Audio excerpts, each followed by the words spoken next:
And we're live for the first episode, Thursday episode of Tint Wizdom. This is Tint Wizdom plus a guest. And today we have a guest, Max El Kacemi. Yeah. What's going on, guys? How's it going? So before we jump into this interview, I do want to wait till everybody gets in the chat just so that we can confirm that the audio sounds okay. So if you are watching this and the audio is okay, please leave a comment. Let us know that you can hear us okay, just so we can move forward. And while we wait for everybody to get in here, just to explain the premise of Thursday's Tint Wizdom, this is something we're doing today as well as every Thursday. The difference is going to be Thursdays are going to be with a guest. So today, like I said, my guest is Max, and the idea here is we're going to be able to together pick Max's brain and get his unique perspective and experience in the window film industry. So I have some questions that I've prepared that I'm looking forward to asking him, and then also if there's any questions that you have. Yeah, no, Max, I was just audio. If there's any questions that you have, you can leave them in the comments, and I'll go ahead. I'm checking the comments, and I'm going to go ahead and I'll ask Max, and we'll get the answer to the question. So Max, let's jump in. When I first met you, you were working with Interwest selling 3M window film. Now, a few years later, you're wearing an RC window film shirt, and that is your own company. So what I'd like to start would be a little bit more about, take us through how you became introduced into the window film and just kind of the steps from where you began to where you are today, broadly. So back in 2006, I was working at a tint shop in Menifee, California called Tint Styles. Kind of left the industry. Did leave the industry entirely up until 2015. So end of 2015, getting into 2016, I reached out to a guy named Todd Bergman. He's the general manager for the automotive side for Interwest Distribution Company.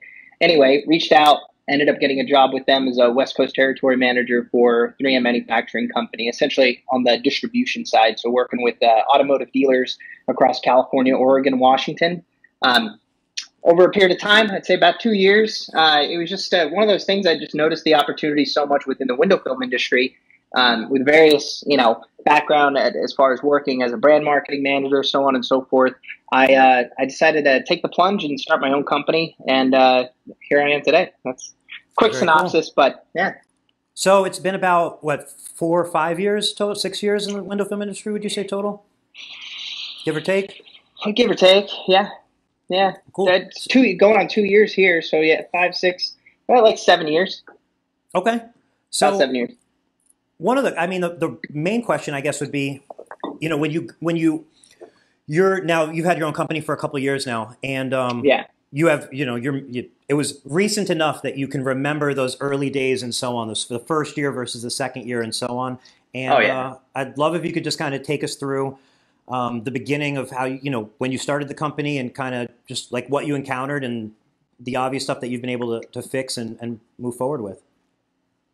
Yeah, it's a never ending process. And I think if you look at it's never ending. Initially, man, I always, is everything good? Good. Everything's perfect. Yeah. Yeah. So initially, for me, it was one of those things where I thought it was just easy, right? Like going into it, you're really like enthusiastic and we're going to just dominate the world. And reality checks you really quick. So especially with just business and starting a new business. And, systems were my biggest thing that I knew I had to have. I started off when I was working at Interwest. It was one of those things where I was telling everybody to get some level of CRM. Jobber was a big deal. I think you and I had talked about it. And good system. And I think you're only as good as your system, and you get better with a really good system. I think you mentioned that in the past. You'd written something like a bad system is better than just like one great person, and it's the truth. Like a bad process can take down any good person. Like you can have the best will in mind, but if you have a bad process, it just 100%. So I knew going into it, if it's a one-man op moving into 2, then 3, then 4, where we're at today, is you got to build a good system. So that was number one. And then marketing was just one of those other things, presentation. And so some of the things I've learned along the way, one, set your core values. Core values were really important to me. So at the end of the day, I wanted to make sure that every customer was satisfied. Doesn't matter what it is, just make sure the customer is satisfied, because reviews nowadays can cripple a business. That was number one. Second was, who do I partner with for long-term growth? A guy within the industry had said to me, he goes, if you can make a partner within the industry for 10 years, if you can partner up with a small business, this is from the Inner West Side, with a small business owner, do you see that relationship going 10 years or longer? And if you do, that's the type of person you want to do business with. If it's a short-term deal, you don't want to do business with them. Move on.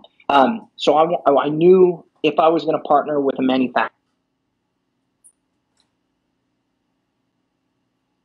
I think I found that partner. And then the third thing was, I wanted to focus on what drives revenue, and then what's going to actually drive growth, because there's two separate things. A lot of people say the automotive side of the business, and that could be your revenue source. But what really brings in the money is systemizing, say, residential and commercial. And you just had the Tuesday Tint Wizdom about flat glass domination. RC window films, we just do residential and commercial, and we've been able to do it really well. I think, at least for the last 2 years. Cool. Yeah, that's about it. So with a lot of your help, do what we can. So you just mentioned you do flat glass, just residential and commercial. Now you obviously have plenty of experience in automotive side of window film. Why did you decide to focus on residential commercial? Do you have any plans for automotive in the future? Just in general, what are you thinking? Yeah, so there is a plan for automotive. Currently, I have a partnership right now with an automotive business in LA. I am opening up a shop right now in Coeur d'Alene, Idaho, and have plans to kind of move into the automotive side. But my key focus right now is just flat glass. I think there's enough business in flat glass, and not enough automotive businesses give it any level of credit, because they're focused on the day-to-day business versus that long term. Like, we had a conversation a couple years ago, and it was one of those things where, dude, you can focus on one thing and dominate it and be that guy. And if you can do that, say, if you pick a niche, you can be the greatest at that niche, and there's enough business to go around, and there's enough business to actually dominate it and do really well. So I looked at flat glass, like a lot of shops would do it during the winter just to kind of cover some of the costs, but they didn't really focus on it. They focused on that day to day. And I saw an opportunity there. If you're not focusing on it year round and you're not developing systems around that type of business, of course, you're never going to kill it. You're only going to kill it up to that point, and you're only doing that much. So for me, I looked at it like, this is huge. I can cover a large area, and it's larger tickets. Whereas automotive, your average ticket's about anywhere between $160, to $250. That amount's increasing with these better films that are coming out, multi-layered films. But it's still, it's at most $4 to $5 a square foot. We can charge anywhere between, $9 to $25 a square foot with flat glass. Larger tickets, maybe more spread out, but you could definitely do really well. So I knew that I could focus.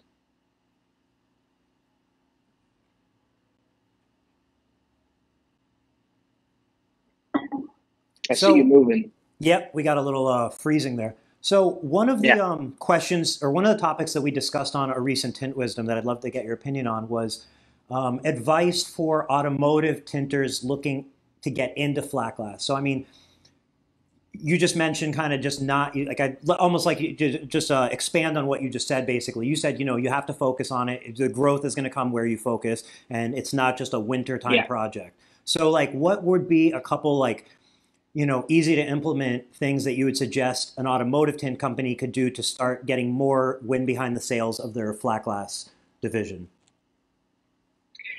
The lowest hanging fruit is your existing customers, I think. So existing customers, if you have, this is something that's already being said, right, across the board. Window Film Revolution and all these other, groups are talking about, hey, just utilize your existing customer base. It's one thing to say it. It's another thing to actually do it. So implement it. So one thing that we do is we have an email set campaign. So for example, and I'll jump back a little bit, early part of this year, I went to mid-year actually. I went to the International Window Film Conference.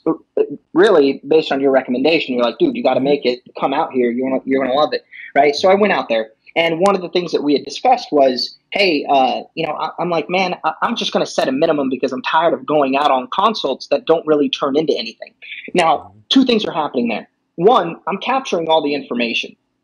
So I'd say the steps to take is, one, if you're not capturing your customers' information when they come to your shop, like their address, their email, their phone number, what type of vehicle they have, that sort of deal, you can never use that information again. You get that one opportunity to capture it, and then it's gone, unless they come back to you, and then you can grab it.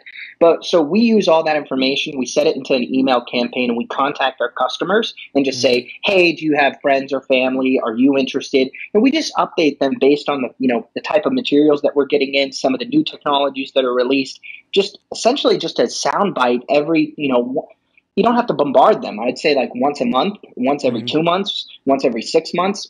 And if it's already embedded there and they want a product or service that you provide, you can capture it. If you're not doing anything and then you only focus on it for that very short 3 to 4 months, and then you this massive return, but you never get it, you're never going to get it. So I'd say first things first, focus on your existing customers and then educate them on the materials that are different from automotive that can provide solutions that we know they probably have. Privacy issues, security issues, glare issues, improving their glazing, maybe even decorative, dye knock in a home or, a decorative wall. There's so many options. It's just, are you exploring them? Or what I see always happen when I was working at Interwest Distribution Company is guys would get distracted by other opportunity. One of the guys there said something very interesting to me. He said, opportunity is the killer of focus. I agree with that. But then I also think that, not exploring opportunities can also be, the killer of success. So certainly, for example, if you're looking to, get involved with flat glass, then explore the different tools that are used to capture flat glass business. And if you don't have them, get one and go out on a console, capture the information, and then retarget that customer by explaining, why you should actually have film and how much does it improve, so on and so. I mean, I don't want to go in circles here, but essentially, if you're going to get into it, dive head first. Educate the customer, show them the solutions, and start with your existing customers. I guarantee you got probably 2,000 customers in your database. Speaking of database, and I don't want to just do a plug here because we're on plug, please. Wisdom. Yeah. So one of the things I did was initially I started off with Jobber, and that's before you ended up launching Tint Wiz. And Jobber worked out great for me. The thing it didn't do very well was actually measurements of glass. So now it's so much faster for us when we go in, we do a consult, and we provide them on the spot square footage. That's so huge. And like an on the spot quote, a lot of our competitors going in there and then like leaving the house and then sending them an email after the fact or trying to give them a call and saying, hey, here's your price, where we capture that business right away. And we can see the hesitation. Like we've all been in that sales environment where somebody goes, yeah, thanks. You could feel it right there. Like price is an issue or material is an issue or you didn't explain something fully. We get an immediate opportunity to correct that and provide a discount, provide a different material, and then capture that sale right away. Right? Like we can feel it, we can see it, versus our competitors just walk away and then they never know. So Tint Wiz has been instrumental, I think, in our growth. I know for a fact. And some of the systems that are coming up too are super, super helpful. I'd say flat glass is an online game. You have to consistently educate customers and then go after those customers online and just get in front of their face as much as you can, much like automotive. Automotive is a volume game, so you want to increase your volume as much as possible, whereas flat glass is a quality game. Like, did they get a newsletter? Did they get the right material? Is it the best for their home? Because we're not dealing with smaller homes. We're dealing 500 square feet plus, $5,000, $6,000 tickets. So it's good. I think a couple things that you brought to mind and you just touched on basically were, the difference being with automotive and then flat glass, like you mentioned, flat glass being more of like an online game and requiring multiple touches. I mean, it's just, I think in a way, like automotive tinters don't realize how great, like how there's such a demand for automotive tint from the consumer because consumers are familiar with the tint for tint for their cars. They probably had tint for their cars already. Whereas with flat glass, you're getting more like first time purchasers or maybe second time and so on. But like there's way less people looking for it. So you have to stand out as the expert in it. And that's where also education, because it's such a bigger purchase, a different type of purchase for a home than for a car, for the factors you mentioned. 100%. They want like, I read a statistic not too long ago that 7 out of 10 cars get tinted in the United States. So, I mean, at one point or another, whereas at home, I mean, that number is so small. I'd say less than one, it's not very many. And typically it sits on the higher education level. Like more people that are exposed to it and that just know or have done a little bit of research about it, they want to be, it's not a bad idea to over-educate your customer and just be the ultimate expert in window film. And what tends to happen is I'm probably I know I am. I'm the most expensive in my market, but I mean, we have the most reviews now. Like in a 2-year period, we have the most reviews, and I think we're one of the biggest fish, in my small market. So I think even on a larger market, we can still do very, very well, and it's the system that we've developed. Immediately after we do a consult, the customer gets an email. And then after that email, we do a follow-up call because we know that they opened their email. Did you have any questions on the email that we sent you? And it's just a nice touch to continue, following up with your customer and then answering their questions along the way. And I love the fact that people don't do it because it only increases my opportunity to capture that business. So I want people to just, fine, you don't want to progress with the times. Continue doing what you're doing because we're eating your lunch every single day. Yeah, that's a good point. That's a good way to put it. I'm sure you just sparked some people up. So, real quick, let's take just a quick break from the conversation. I want to jump into the comments. First of all, thank you for everybody who's watching. We have about 10 people watching live now. I know a couple people mentioned a buzzing noise in the background. We are definitely working through the audio as best as possible. I hope you can, you can hear us clearly, and I promise we'll work on the background noises to make these as crisp and clear as possible.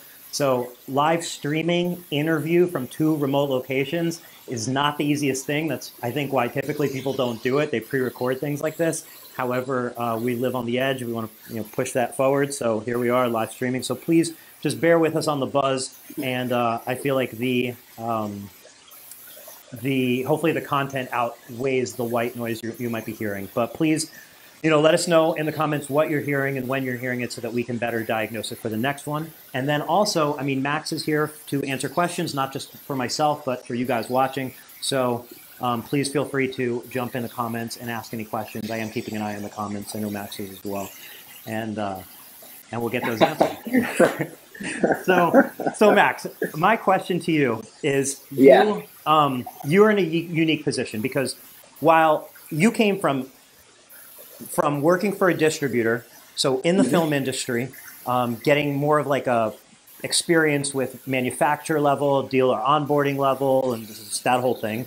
And then you moved into becoming, your own business and as a window film dealer. Now, I know in the past, like I've seen other people who have gone the other direction and going from a installer to then getting a job with one of the distributors or manufacturers. And then of course, some bounce back and forth. What would you say to somebody who maybe has been tinting for 20, 25 years, 10 years or so on? They have their own business and maybe they are considering working for a distribution company on the sales end of it or on the support end of it, just from your experience?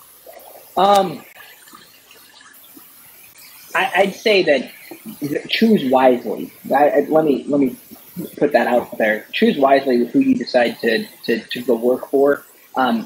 The reason why is it's such an incestuous, is that how you say it? Incestuous? Is there incest going on? Yeah, no, incestuous industry. Like everyone goes from one position to the next position. One guy works for Avery, then they work for 3M, then they work for Hanita, then whoever, right? And it's always getting moved around. I'd say this.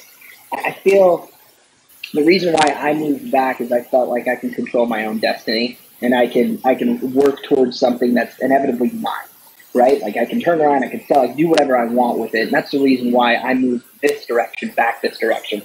Ultimately, that was kind of, I wouldn't say like a plan, but it was definitely something that I was considering, throughout the way. I figured this was a great opportunity to learn more about the industry, and it worked out well for me.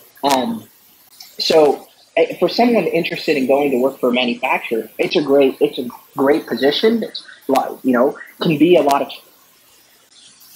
travel, just depending on who you work for. And ultimately, I feel like it's be considered. Yeah, consider your schedule, consider your family. If you have a family and kids, so on and so forth, significant other, that might play a little bit of a strain. Aside from that, it's a cool gig, man. I mean, it's awesome. I felt like it was one of the biggest learning experiences for me throughout my life.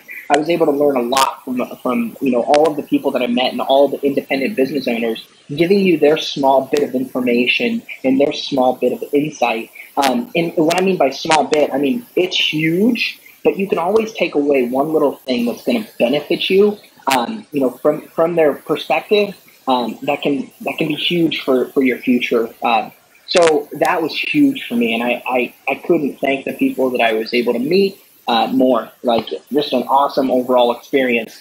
I would say from an income standpoint, it's one of those things where it's not a massive, you're not going to be rich. It's the same thing like going to be a cop or going to be whatever. Like it's not a position where you're going to make $500,000 a year. I'll just it's blank, right? But whether you consider that rich or not, I don't know. But ultimately, that's a huge income, $500,000 a year. Yeah. I don't know. I have no idea. Yeah, some people, it is what it is. But at the end of the day, I feel like it's a great position if you love to travel, you want to give your own perspective, you want to meet business owners, you're interested in the window film industry, and you want to learn more about the industry from experts in the field. So, getting to work with 3M, engineers, and then getting to hear their feedback and really learning from them as far as, their perspective from a film standpoint on that end was huge. So, got it. That's a very well answered. So hopefully that helps. And, like you mentioned, you going to different shops when you had that job, how that helped you moving forward because it gave you little bits and pieces of information. That is exactly what I'm hoping to provide everybody who watches these interviews, is that they're going to get now the chance to get to meet, fellow business owners, manufacturers, salespeople, absolutely everybody, and hopefully get those bits of information, which I think you've just dropped tons and tons of bits of information. One of the questions that Jacob had in the comments was, Jacob asked, what film are you using and why did you pick that film, basically? Why are you using that film? All right, so cool. I partnered up with Solar Guard Manufacturing Company. One of the reasons was I knew their rep. Good friend of mine, his name is Brian Frest, down here in San Diego, California. Also, it came down to, from a logistics standpoint, I wanted easy access to film. Now, some of you might think that that's irrelevant, right? For us, it was huge because we can essentially not carry a lot of material. They can act as our warehouse, and when I need it, it's right there. So I think from a logistics standpoint, we had full access to all of the material because they were down the street. That was two. Three, they carry great products, and ultimately from the start, they've been really easy to work with. I think one of the biggest pain points that I heard over and over again working at Interwest Distribution Company was, hey man, you guys aren't taking care of our warranty, or this, and there's this like hoops that you got to jump through. I haven't experienced that with Solar Guard. Now I don't know what Interwest or 3M has done up to the time that I've left. Or from the time that I've left, as far as improving that system. And by no means am I saying that they had a bad system. I'm just saying it wasn't as easy as Solar Guard is for me today. So, and as far as the product knowledge, I mean, Brian's been great. So right now, we're kind of shifting our business more onto the commercial side of things. And, all of their support for that has been instrumental in our growth. It really, really has. I mean, their partnership, not to say that I couldn't do it without, but it's definitely a huge help. I'd say 40% of their help is contributing to our overall success this year. Got it. That makes sense. So also in the comments, Robbie, he was saying that he appreciates the lives and doesn't mind some buzzing noise. So I appreciate that, Robbie. And then Ricardo mentioned Tint Talks. So Tint Talks, he asked, what is the plan with Tint Talks? I enjoyed the podcast. So what Ricardo is referring to is, I guess, what, a pot? Yeah. Tell me what's going on with Tint Talks. That kills me, man. Well, there's a Tint Talks Instagram, first of all, right? Yeah, there is. Okay. So, I started Tint Talks when I was actually working at an U.S. distribution company, and it was one of those pain points for them. I actually got a letter at the time stating that, I gotta take it down, because essentially they didn't want any sort of conflict of interest of somebody mentioning other film, and I was the representative for 3M Manufacturing Company as far as automotive, and they didn't want any sort of.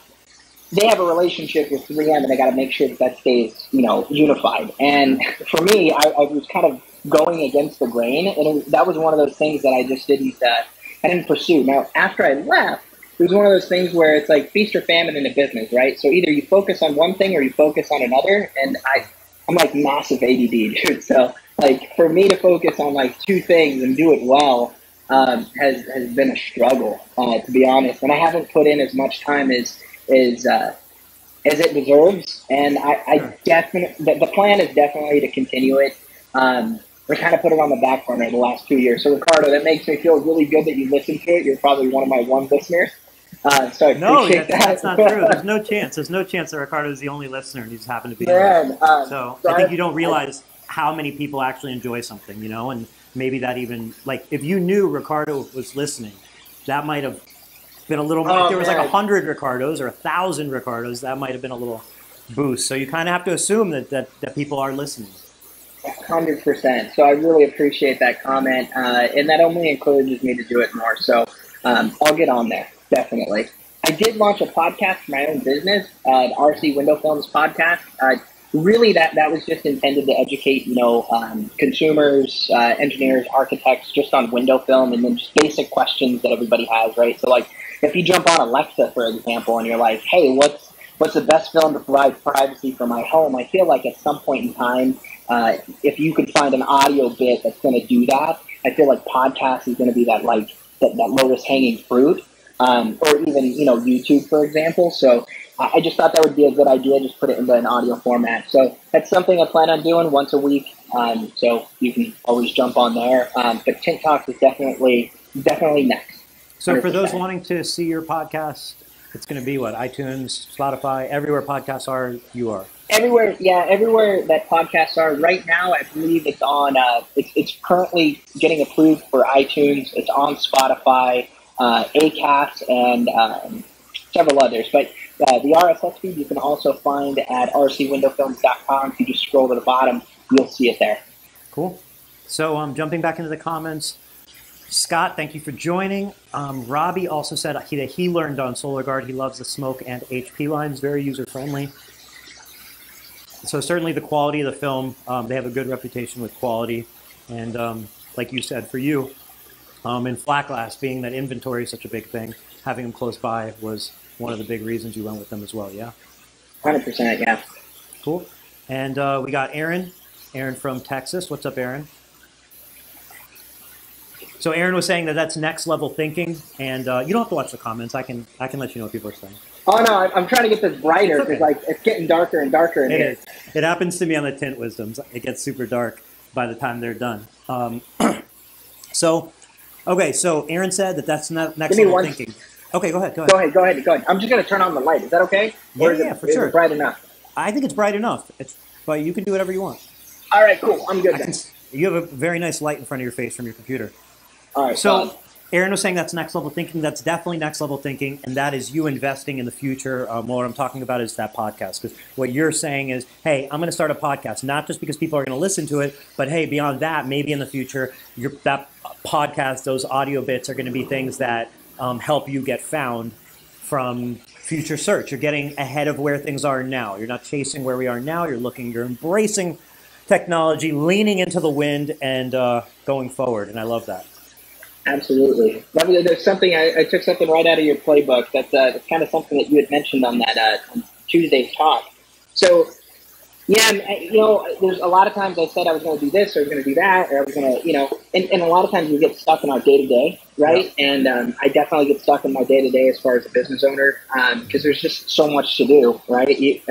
Initially I thought, man, this is a piece of cake, man. Just go out, take the film, we're good to go, make all this money. Yeah, not the case, man. It's a lot harder than that. And but you know what? It's a good learning process. So if you're willing to step in the fire and then continue just making those baby steps, you'll come out alive.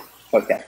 Yeah, and the way I always looked at the Flat Glass, the company when it was mine, before I sold last year, the way I would look at the day to day essentially was, every day you have the work that you have to do, meaning like the transactional work, like you're going to have customers coming in, customers leaving, customers calling, customers getting service, and so on. But once that transaction's over, at the end of that transaction, all you have left is hopefully a profit, maybe a good review as well.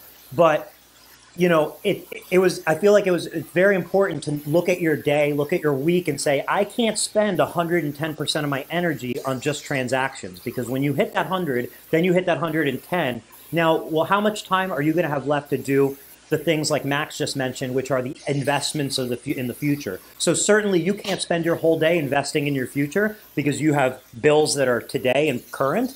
But I think it's always important to set aside an hour a day, 2 hours a week, 10% of your time, some portion of your time that you're investing into the future, or else you're not leaning into it, and eventually, it's just going to get harder and harder. It's like if you're going up a hill, you might as well just start sprinting and getting stronger and working at it than going slower and slower, because eventually you start going down the other way. Yeah, and like I said earlier, man, systemization of menial tasks is super, super, super, super important. So like stuff that doesn't matter, and the stuff that can get done without a human thinking about it every time. Yeah, so like I'll give you a quick example. So like when we go in, we give you a proposal, right? When we give you that proposal and we do a transaction, or say the customer says, you know what, we got to think about it. Immediately after that, they get an email within 24 hours saying, hey, hope you had enough time to think about it. Here's some additional benefits of the window film that was prescribed to you, right? Specific to your solution. Here's everything that it does. Here's everything that you need to know about. Here's the great warranty. Here's the manufacturer. Here's some history, right? And they're set on an automated email list. So this goes the first 24 hours, because you've got 72 hours, in my experience from sales in general, is you got 72 hours to convert that customer. So boom, first day. Then a day later, hey, just wanted to make sure that you got our email. Sometimes it goes into spam, and we just wanted to make sure you got our contact information. If there's any questions, give us a call. Then the third and final day, that can be your leader, right? So like your fishing line. At this point, they're starting to swim away from you. Say, listen, we really want to earn your business, and because of that, here's an additional 10%. We want to get the opportunity to do business with you, and we hope that you feel the same way. You want to do business with us, so on and so forth. So I feel like after you've made that very first impression, now continue that impression and make sure that it lasts over the course of, say, 72 hours. And if you don't capture it, guess what? That person is going to remember you because you hit them up so many times. And you made an impression. You've made an impression, and you've made sure that they're the most valuable portion of like why you exist. So as a business, I think that's important. So like that's something you can automate. It's not something that you have to sit there and do every day, but that's the thought process that I think most people have. They think that they have to jump on a computer and send these emails to every single one day by day. Automate it, man. We're in the greatest time.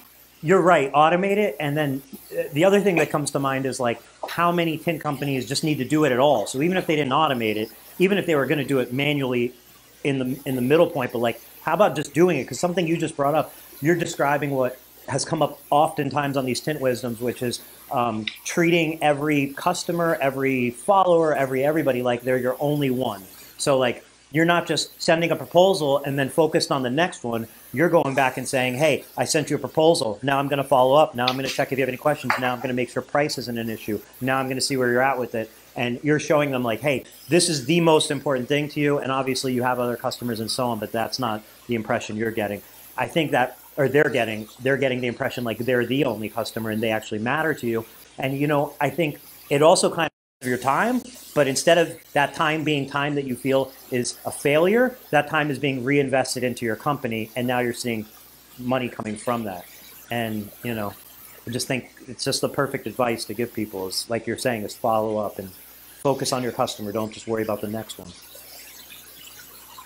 You focus on how to make it better for every single time. So like I've been asking for, like you and I have been talking about Zapier integration. Just another thing to kind of Tint Wiz, exactly. Just another thing. Can you hear me fine? Because it pauses for a second. I can hear you well. It's just okay. It's just another thing that can make it more of a just pleasurable experience for the customer. It's like they immediately get an email. They, after every single installation, they automatically get an opportunity to leave us a review. It's not something that I have to physically send out. So they get an automated thing that says, hey, please, if you enjoyed your experience with us, that's another, fine line there. You've got 72 hours to get a review. A lot of people don't know this. They feel like, well, I can send them a review. If that covers the end of the year review request. Right. You want to hit them when it works. Fresh. Maybe it does. Maybe you capture one or two. When it's fresh, they're the most excited after they've received services from you. You know what happens is sometimes I feel like people do things like you're saying. They might send out those requests a month later, and then they're like, oh, it's hard to get reviews. And they just like the overall notion being, it's a lot of people, you don't know what you don't know. So you don't know there's a pot of gold at the end of that little bit of work. But once you know it's over there, of course, you keep going back to that pot of gold to get more gold. But the people who just insist that there's no gold over there, don't bother. It's a waste of time. Never find out. Yep, 100%.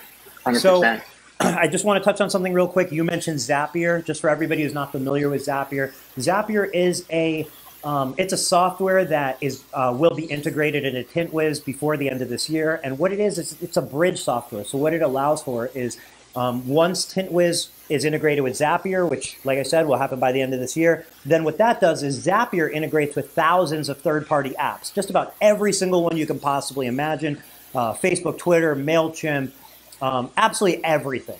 And then that basically provides a very convenient, easy link for anybody to link their Tint Wiz account with any app out there on the market. So that's what Max was mentioning, and that is coming by the end of this year. And Max is, I know, going to be super happy, as are a lot of users, as I will as well, because it opens up that systemization and connectability with Outlook and just Square and WePay and just every single thing you can imagine integrates with that. So that is coming up within the next few weeks of this year.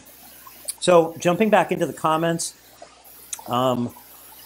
Aaron said that you need a custom background like the Tint Genie. Now, I don't know if he's talking about you, Max, and I am the Tint Genie, or he's talking that I need a custom background like someone else that is the Tint Genie. I'm not sure. So if you could clear that up, Aaron, I hope you're calling me the Tint Genie. But if you're not, I do want to see who is the Tint Genie so I can try to get a better background. I like the Tint Genie thing. He's actually pretty spot on, dude. You got that whole genie thing going on right now. I know, it's a wizard. Tint Wizard. Tint Wizard. Wisdom. Tint Wiz. Tint Wizard. Yeah. But you can interpret Wiz however you'd like. That's why we left it abbreviated for short, and then you can fill in the rest of the letters, whatever you feel fit. Aaron said, find the chickens, don't just chase the eggs. So what he's saying is don't just look for another chicken and try to hatch and start all over again. Take advantage of the opportunities you've already created for yourself. 100%. Aaron also said it's all about what you leave behind. Installed samples, printed media, folders, warranty, emails, phone call follow-up, etc. It takes 4 contacts to beat your competition. Aaron, I think that is 100% spot on. You just mentioned samples being installed, which is a great move, because a lot of people go to consultations without samples, or don't install them, or don't leave them with the customer. He mentioned printed media. That way your customer can have something that they can read that's tangible to them about the product that they're getting from you. Then he mentioned folders, level of professionalism, and somewhere to keep all that together, because if you give them a folder and your other guy gives them a quote, what does the quote look compared to the folder? They're probably going to put the other people's quote into your folder and keep your folder. And, email warranty. Warranty is super important, though a lot of manufacturers have similar warranties these days. At least you going out of the way to educate the customer can definitely, like, you telling the customer warranty versus them having to ask you the warranty, I think is a play in your favor. It's an easy one. And then finally, he mentioned phone call follow-ups, which obviously you mentioned, Max, which is absolutely critical, especially when you get into the higher price points. You are forming a relationship with your customer, so having multiple touch points is the difference between getting those customers and losing. And you don't know how many you're losing. You might think you're getting them anyway, but you don't know how many you're not getting from those potential additional touch points. Yep. So Mary, thank you for joining and watching. And Jacob said the connection keeps dropping. Yeah, there is a bit of a connection issue, but those are things we're going to work out over the next one. So I appreciate everybody, including Max, bearing with us and getting this first one knocked out. So again, everybody watching, we have about 10 people in here right now. Use the comments, any questions, and we'll go ahead and ask Max those questions. So Max, as we wait for any other questions, I'm curious to you if you could tell day one Max, day one of RC window film Max, two things that you find were the best advice that you know now that day one Max going into RC window films did not necessarily know. What would those two things be? Day one advice. Meter's cool. I think initially I was told, like, hey man, get yourself a meter, get yourself something that you can demonstrate within the house, right? I figured samples, like you said, samples, folders, literature works out great. I got that, it's enough. It's never enough, actually. I think gadgets, tools, it's never enough. It's never enough. So gadgets, tools, and like over-educating the customer, is literally the winning formula. And more of it is better.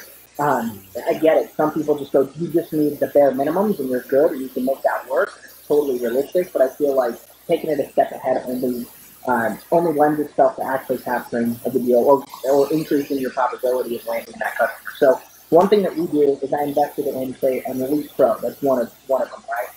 It's a $1,500 meter. But the thing is, it pays for itself. It's paid for itself since day one. We go in, we meter the glass, and not only that,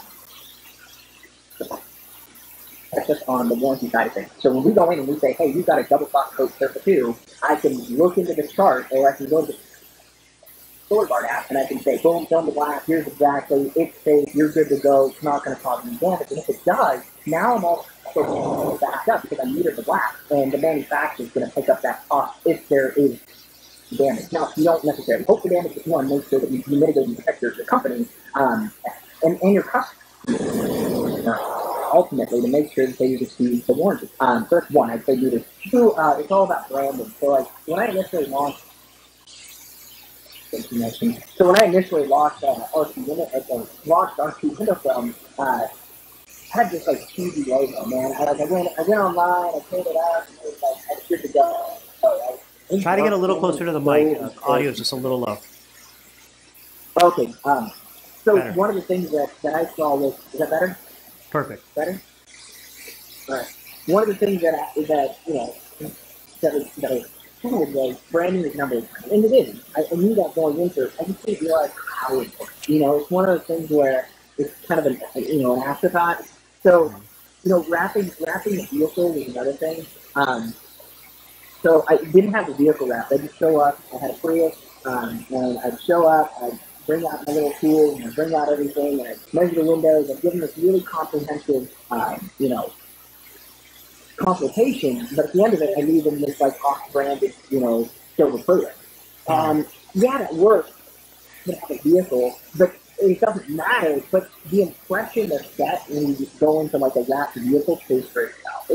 It's another stepping stone, and I think a lot of people just go into,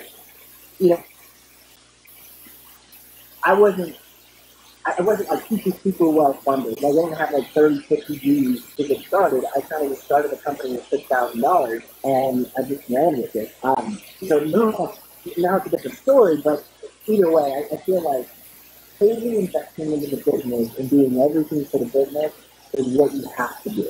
Like, put that number one and it'll feed you forever. So, like, I think don't skimp out on tools, don't skimp out on materials, don't skimp out on software. Like, get the best of the best that you can afford at that time, and yeah, I think that's great advice. It's great advice for day one RC window film, Max. So Jacob Rapp said, I feel like the product's 90% of the sale. Jacob, I'd like you to expand on that, because I know your shop is killing it and doing really, really well. Jacob's one of the shops that I just know from chatting with him, like, not experience a winter. Like, I don't think he knows what winter is. It's summer all year round. So, but yeah, I feel like the product, you definitely want to have a product that gives you a competitive advantage. You want to have a product that makes your customer happy. You want a product that lasts and that have a lot to offer, and that will, take care of your client, take care of you as a company, but ultimately it's more about building your company for the long term. Yeah. Yeah, 100%. I agree. Cool. I agree. So let's go ahead and wrap this up, and we can get started on working on audio issues for next Thursday. I appreciate you, Max, for joining us and being the first guest on Thursday's live Tint Wisdom plus guest interview style. Wisdoms, we're going to do this every single Thursday. It's the same time as our Tuesdays. Tuesdays are going to stay the same, and they're going to be me talking nonstop for about an hour, reading your comments, answering questions. And then Thursdays are going to be interview style. We'll have a different guest every week, and we look forward to the next one and having clear audio. Thank you again, Max, for joining us. Awesome. Thanks for doing this. Thanks, man. Thanks for having me. I appreciate it. All right, you have a great evening. Thank you, everybody, for tuning in and watching. I really appreciate everybody who watches us. Hey. Tuesdays, Thursdays, live, after live, it doesn't matter. Thank you for your support, and we really appreciate it. Awesome, man. Take care, guys.